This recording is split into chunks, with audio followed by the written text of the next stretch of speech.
ప్రభునందు ప్రియులారా, దేవుని వాక్యం చూసుకుందాం. మత్తయి సువార్త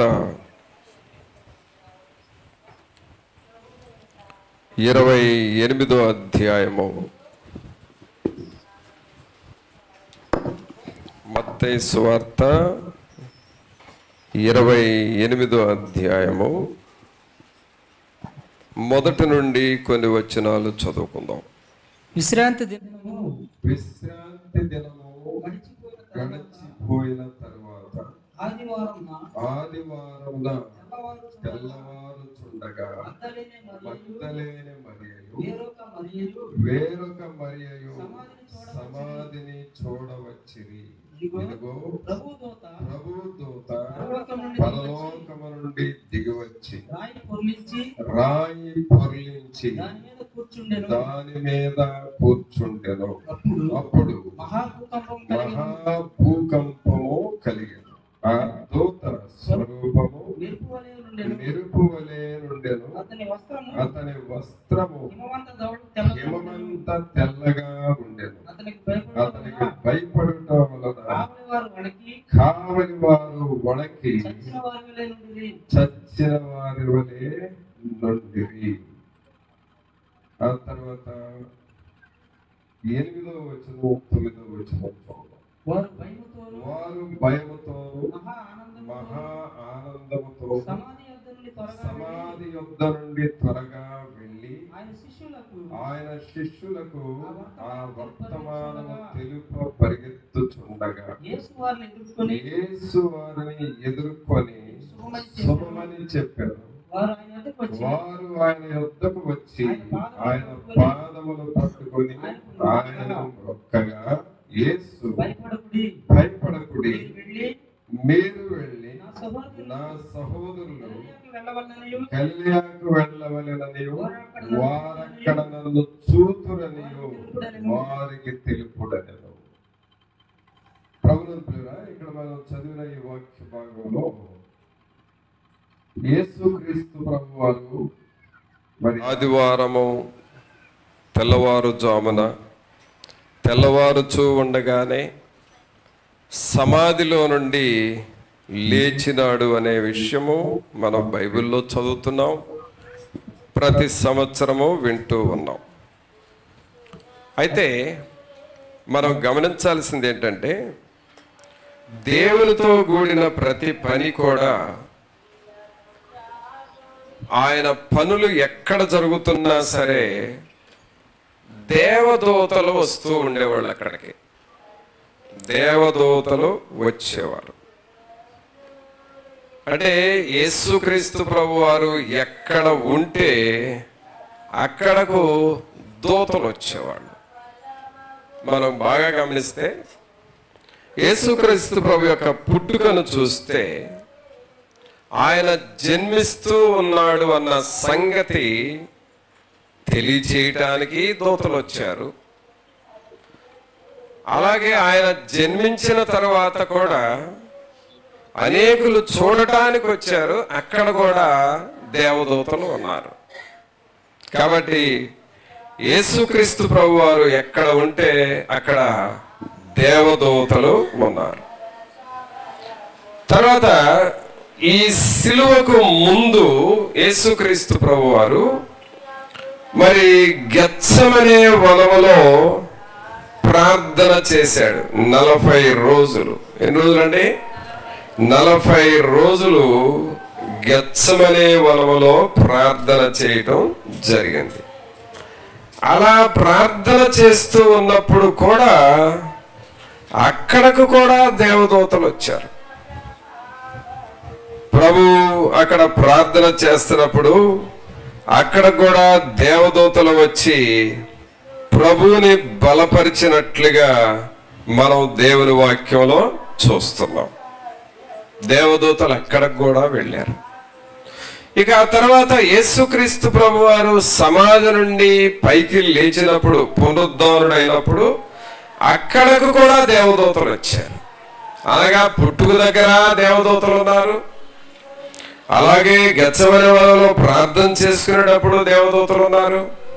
అలాగే యేసు ప్రభు సమాధి నుండి పైకి లేచినప్పుడు కూడా దేవదూతలు ఉన్నారు. అందుకని ఇక్కడ మనం ఏం చదివాము దేవుని వాక్యంలో? అక్కడ మనం చదువుతున్న మాట ఏమిటో చూడండి.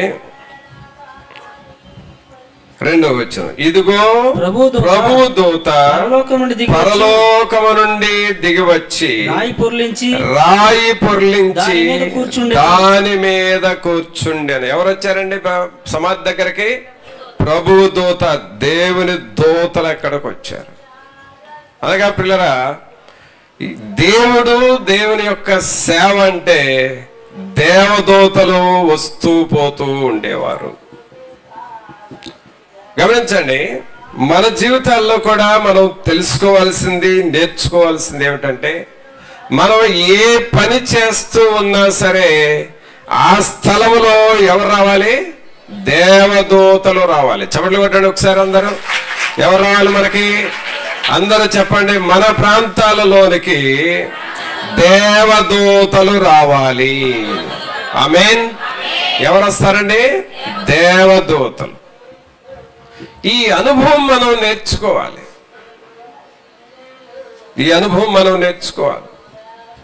తన యందు భయభక్తులు గలవారి చుట్టూ యెహోవా దూత కావలి ఉండి రక్షించును.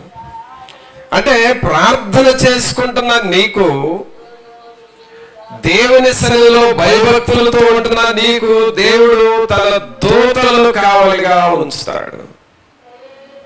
ఆయన దూతలు ఎక్కడ చూసినా, అబ్రహాముతో దేవదూతలు ఉన్నారు, మోషేతో దేవదూతలు ఉన్నారు, అలాగే ఇస్సాకుతో దేవదూతలు ఉన్నారు, హాగరుతో కూడా దేవదూతలు ఉన్నారు, ఇలాగ యేసు ప్రభుతో దేవదూతలు ఉన్నారు.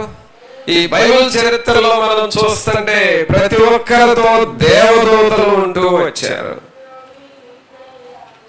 పిల్లగా, దేవునితో మనం ఉన్నామనే దానికి ఒక గుర్తు దేవదూతలు మనకు వస్తారు. కాబట్టి మనం గ్రహించాలి, మన భక్తి జీవితంలో దేవదూతలు మనకు తోడుగా ఉండాలి. దేవదూతలు మనతో ఉండాలి. ఇక్కడ యేసుక్రీస్తు ప్రభు సమాధి దగ్గరకు ఎవరు వచ్చారంట? 2వ వచనంలో, ఇదిగో ప్రభువు దూత పరలోకము నుండి దిగి వచ్చి రాయి పొర్లించి. ఏం పొర్లించారండి? రాయి. గమనించండి, రాయి పొర్లించటం అనేది ఒక మనుష్యుడు చేసే పని కాదు.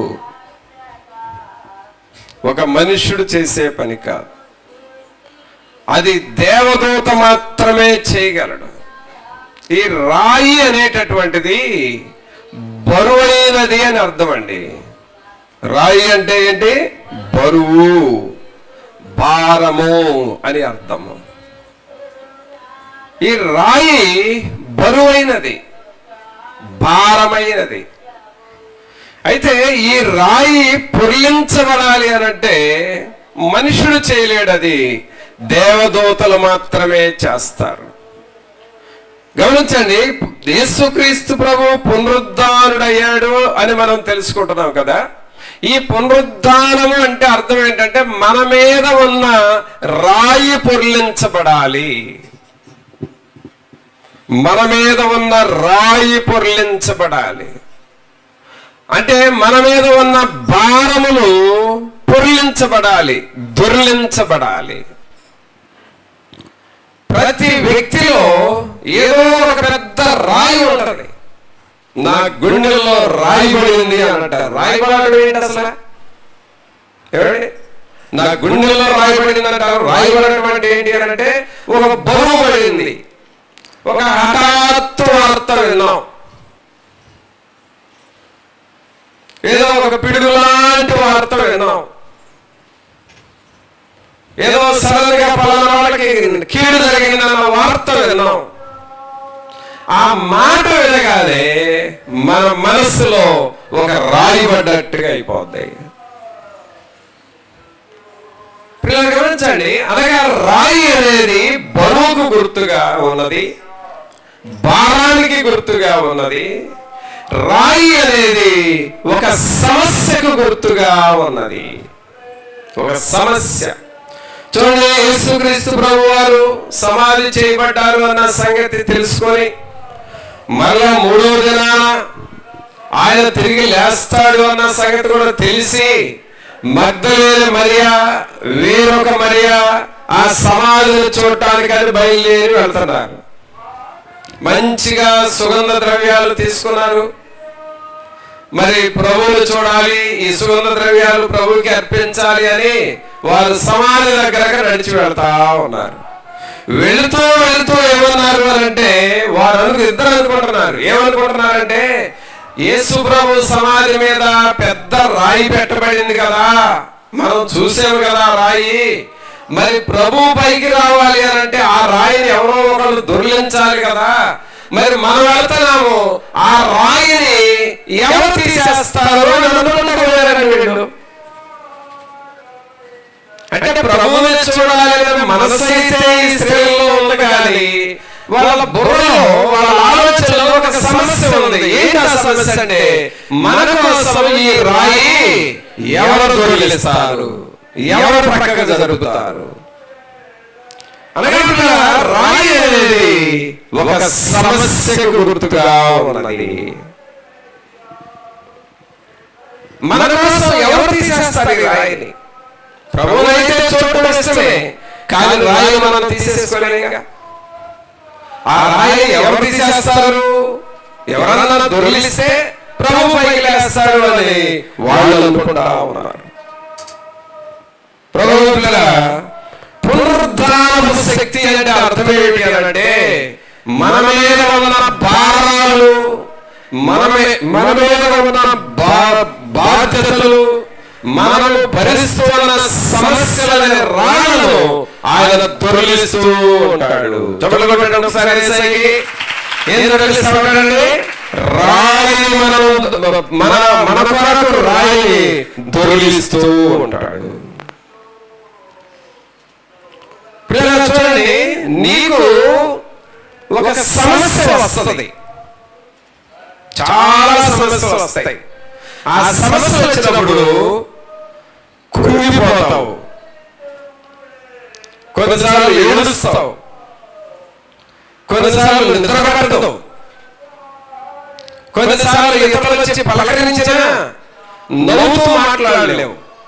కారణం ఏంటంటే ఆ రాయి అనే సమస్య నీ మీద ఉన్నది.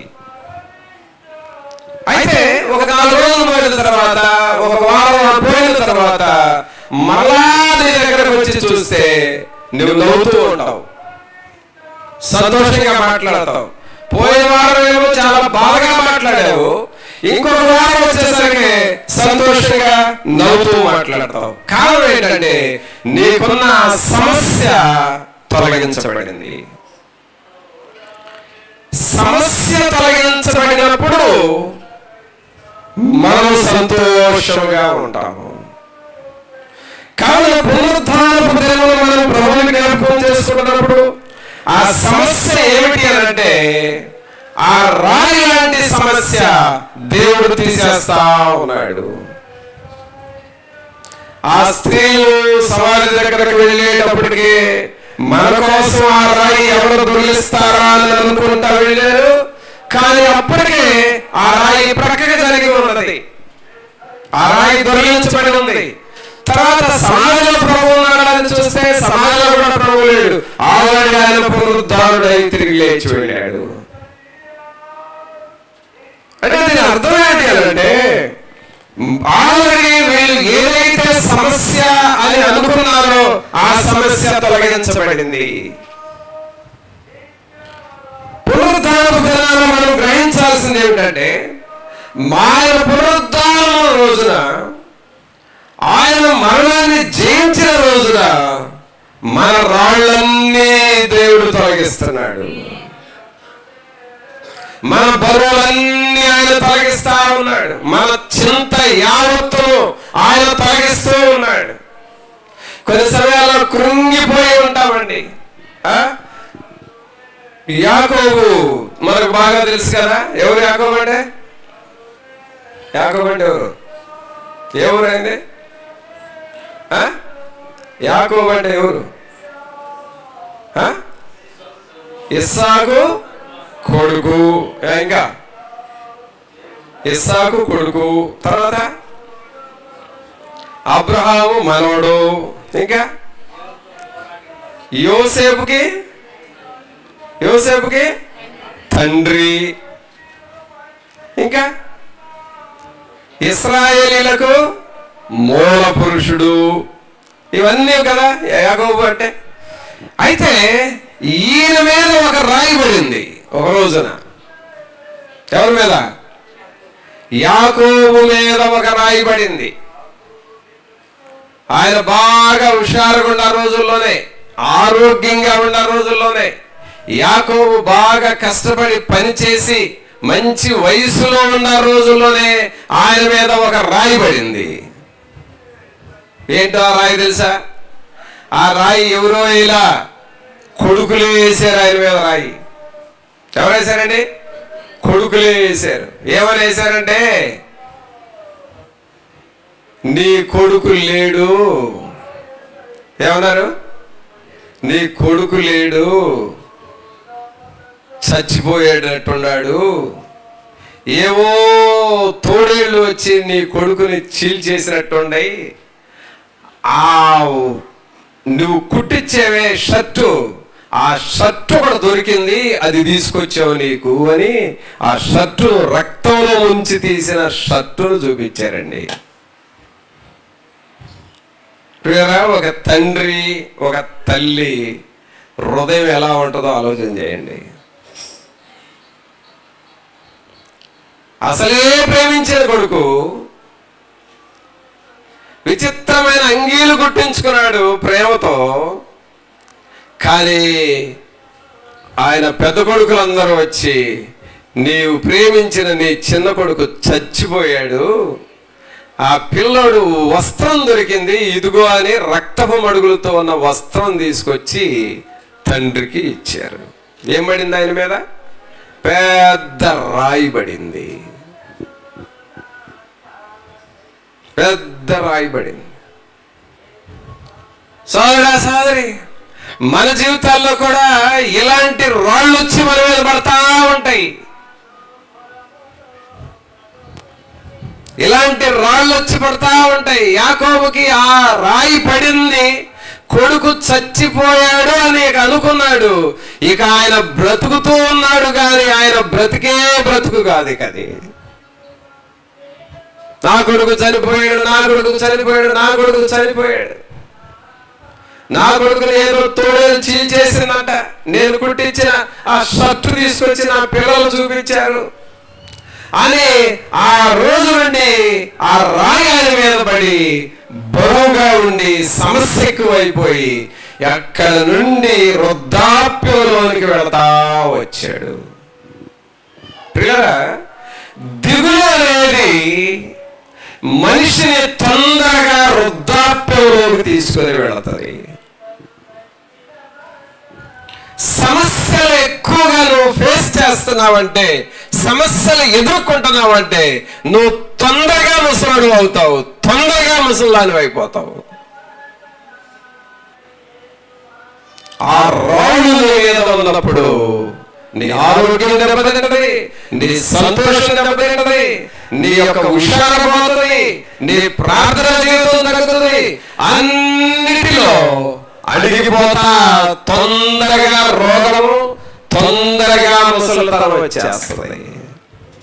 యాకోబుకి అదే జరిగింది.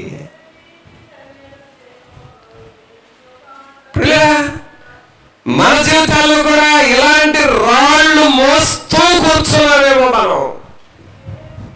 పెద్ద పెద్ద రాళ్ళు మన మీద మోయలేని భారంతో కూడిన రాళ్ళు. ఆ రాయి గురించి ఏముందంటే పెద్ద రాయి అంటది. ఎంత రాయి అండి? ఎంత రాయి? ఒక పెద్ద మనిషిని ఒక చిన్న రాయితో కొట్టాడు ఒక ఆయన. ఎవరు? దావీదుని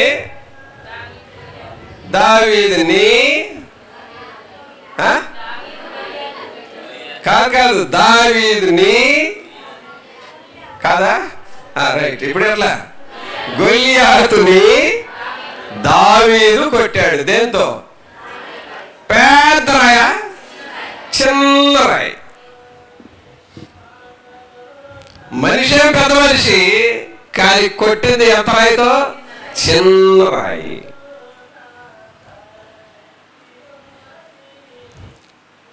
చిన్న రాయితో గొల్లియాతును దావీదు చంపాడు. కానీ యాకోబు గుండెల్లో ఆ రోజు పడ్డ రాయండి పెద్ద రాయి. నా కొడుకే చనిపోయాడు అని. అయితే ప్రార్థన చేస్తున్నాడు. ఏమని ప్రార్థన చేస్తున్నాడు? ప్రభువా, నా కొడుకు చనిపోయాడంట, నా కొడుకును మరలా నా దగ్గరికి తీసుకురా అని ప్రార్థన చేశాడంటావా? ఆ ప్రార్థన చేయలే. నా కొడుకు చనిపోయాడు, ఇక ఆ బాధ నాలో తీసేయి, ఆ దిగులు నాలో తీసే అని ప్రార్థన చేసుకుంటున్నాడు.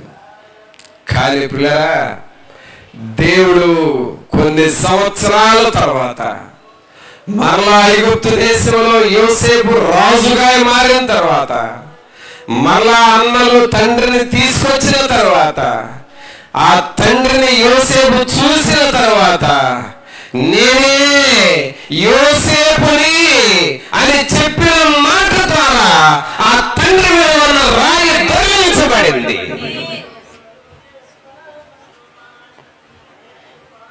పిల్లలు గమనించండి, వాళ్ళ పెద్ద కొడుకులేమో పెద్ద రాయి వేశారు వారి మీద.